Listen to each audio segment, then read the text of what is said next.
Hello friends, तो आज हम बात करते हैं ग्रेट एपिक्स के बारे में। ठीक है, लास्ट वीडियो में मैंने आपको इंट्रोडक्शन ऑफ एपिक बताया था कि एपिक क्या होता है। मैंने काइंड्स ऑफ एपिक बताए थे। ठीक है, इसके अलावा मैंने करैक्टरिस्टिक्स बताई थी एपिक की कि एपिक में कौन कौन सी विशेषताएं होनी चाहिए या फिर करैक्टरिस्टिक्स उसमें कौन कौन से होने चाहिए। ठीक है, और मैंने आपसे कहा था कि इसके बाद मैं ग्रेट एपिक्स आपके पास लेकर आऊँगी। देखिए, तो आज मैं आपको बताती हूँ एपिक्स। ठीक है, जो एग्ज़ाम्स में मोस्ट ऑफ पूछे जाते हैं, उसमें कितनी बुक्स हैं या फिर वो किस कंट्री से बिलोंग करते हैं। ठीक है, तो ये सारी चीज़ें पूछी जाती हैं एग्ज़ाम में। ठीक है, तो आइए हम बात करते हैं ग्रेट एपिक्स के बारे में। जो पहला आपका कॉलम दे रखा है, आप लोग को अच्छे से दिखाई दे रहा होगा, टाइटल। इसमें आपके सारे नेम लिखे हैं जो भी एपिक आपको याद करने हैं, लर्न करते हैं। ठीक है, तो फर्स्ट जो आपका है एलियड।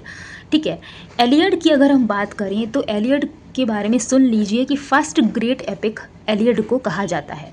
फर्स्ट ग्रेट एपिक एलियड को कहा जाता है। ठीक है, एलियड में नंबर ऑफ बुक्स, दूसरा कॉलम जो बना है वो नंबर ऑफ बुक्स का, या फिर मैंने नीचे लिखा है ऑब्लिक करके कैंटोस, क्योंकि कुछ एपिक कैंटोस में हैं, कुछ पार्ट में भी हैं, कुछ बुक्स में भी हैं। ठीक है, तो सेकंड जो कॉलम है वो नंबर ऑफ बुक्स या फिर कैंटोस का है। एलियड में जो नंबर ऑफ बुक्स हैं वो 24 बुक्स हैं। कितनी बुक्स हैं? 24 बुक्स हैं। देखिए, मेरी जितनी भी वीडियोस होती हैं वो बहुत लेंदी नहीं होती हैं और इन्फॉर्मेशन अच्छे से दी हुई होती है। तो अगर आप थोड़ा सा भी टाइम निकाल के देखेंगे तो आपको वहीं के वहीं लर्न हो जाएगा। अगर आप 2-3 बार भी वीडियोस को देख लेते हैं तो आपको वहीं के वहीं लर्न हो जाएगा। ठीक है, इसीलिए मैं आपसे कहती हूँ कि अगर आपने लास्ट वीडियोस को नहीं देखा है तो आप उसको पहले वॉच करिएगा, तभी आपको समझ में आएगा। क्योंकि पहले आपको पता होना चाहिए कि एपिक होता क्या है, एपिक में कैरेक्टरिस्टिक्स कौन सी होती हैं। ठीक है, तो चलिए देख लेते हैं। तो इसमें 24 बुक्स हैं। पोएट की बात करें तो पोएट का नेम है होमर, और यहाँ पर एक कॉलम आपको दिख रहा है कंट्री और लैंग्वेज का। या तो कंट्री लिखी होगी या फिर वो किस लैंग्वेज से एसोसिएट करते हैं या फिर रिलेट करते हैं वो लिखा होगा। तो एलियड में 24 बुक्स हैं, पोएट का नेम होमर है, एंड जो कंट्री है वो ग्रीक है, ग्रीस या ग्रीक हम बोल सकते हैं। सेकंड आपका जो एलियड है, सेकंड आपका जो एपिक है वो है ओडिसी। ओडिसी में भी 24 बुक्स हैं।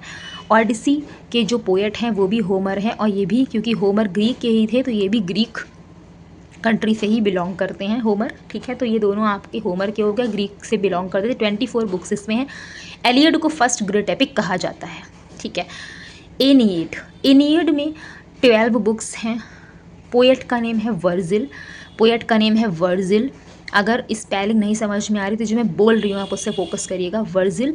एंड कंट्री और लैंग्वेज की अगर हम बात करें तो रोमन, और लैंग्वेज लैटिन रही होगी इनकी, और कंट्री रोमन। ठीक है, इस तरीके से आपको लर्न करना है। बीवुल्फ, बीवुल्फ जो है वो Anglo Saxon pre Christian era का है, और इसमें पोएट का नेम अननोन है, नॉट नोन है, नहीं कोई जानता है। ठीक है, लिखित में नहीं है कि पोएट कौन थे बीवुल्फ में। ठीक है, लेकिन बीवुल्फ में इतना कहा जाता है कि बीवुल्फ में एक ब्रेव यंग मैन की स्टोरी के बारे में बात करी गई है। ठीक है, तो बीवुल्फ में पोएट अननोन है, लेकिन Anglo Saxon pre Christian era का ये एपिक माना जाता है बीवुल्फ। ठीक है, नेक्स्ट है divine comedy. Divine comedy very important and very famous epic. Divine comedy दांते, डिवाइन कॉमेडी दांते का है। ये 3 पार्ट में है। इसमें हेल, हेवन एंड परगेरियो के बारे में कुछ बताया है दांते ने।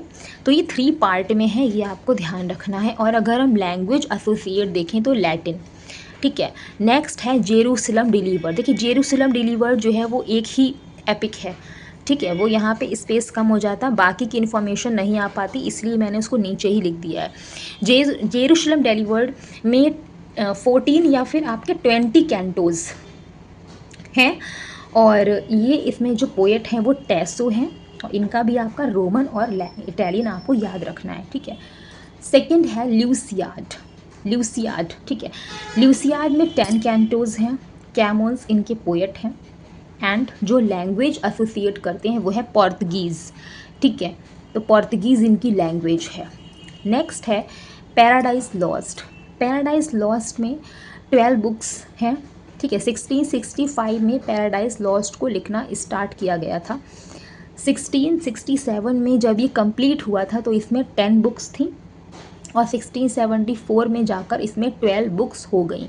तो पैराडाइज लॉस्ट में 12 बुक्स हैं। जॉन मिल्टन ये लिखा है, जॉन मिल्टन लिखा है, क्या लिखा है, जॉन मिल्टन। और इसमें आपको इंग्लिश याद रखना है क्योंकि ये आपको जब इंग्लिश लिटरेचर पढ़ेंगे तो उसमें आपको दिखाई देगा पैराडाइज लॉस्ट, पढ़ा भी होगा, ठीक है।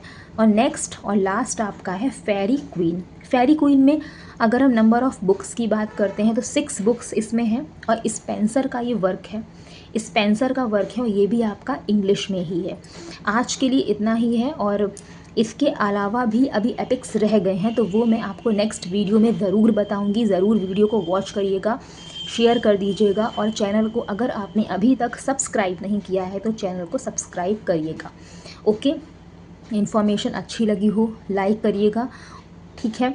और मैं फिर से बता देती हूँ कि बहुत वीडियो लेंदी नहीं होती है और इन्फॉर्मेशन अच्छी होती है, ठीक है। आपको बहुत कुछ इसमें आपको बुक्स भी बताई हैं मैंने, पोएट भी बताए हैं, कंट्री लैंग्वेज भी बताया है, ठीक है, जो आपको बुक से शायद पढ़ने में बोरियत लगता हो, ठीक है। लेकिन अगर आप वीडियोस के थ्रू 1-2 बार चला के रखेंगे तो आपको बहुत अच्छे से लर्न हो जाएगा। तो आज के लिए इतना ही, मिलते हैं नेक्स्ट वीडियो में। कुछ एपिक्स अभी रह गए हैं उनके साथ में, ठीक है। पढ़ते रहिए, अपना ध्यान रखिए, बाय बाय।